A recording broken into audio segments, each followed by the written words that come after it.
রাজধানীর বঙ্গবাজার ২ বছর আগে পরিকল্পিতভাবে আগুন দিয়ে পোড়ানো হয়েছিল এমন অভিযোগ এনে মামলা করা হয়েছে শাহবাগ থানায়। শুক্রবার ক্ষতিগ্রস্তদের পক্ষে মিরপুর এলাকার বাসিন্দা কামাল হোসেন রিপন বাদী হয়ে ৫০০ কোটি টাকার ক্ষয়ক্ষতির অভিযোগ এনে মামলাটি করেন। এ সংক্রান্ত প্রতিবেদন ২৩ নভেম্বর আদালতে পাঠিয়েছে পুলিশ।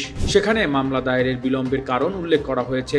মামলায় ঢাকা দক্ষিণ সিটি কর্পোরেশনের সাবেক মেয়র ফজলে নূর তাপস, দক্ষিণ সিটি কর্পোরেশনের প্রধান নির্বাহী কর্মকর্তা মিজানুর রহমান, সাবেক সংসদ সদস্য আফজাল হোসেন, সাবেক ওয়ার্ড কাউন্সিলর ফরিদ উদ্দিন রতন, আওয়ামী লীগ নেতা আতিকুর রহমান সহ ১৮ জনের নামে মামলায় উল্লেখ করা হয়। ২০২৩ সালে ৪ এপ্রিল ভোর রাতে উল্লেখযোগ্য ব্যক্তিরা পরস্পরের যোগসাজশে পরিকল্পিতভাবে অগ্নিসংযোগ করা হয় বলে এজাহারে উল্লেখ করা হয়েছে।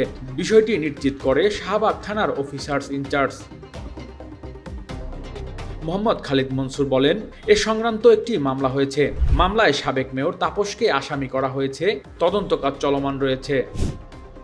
Metro TV desk report.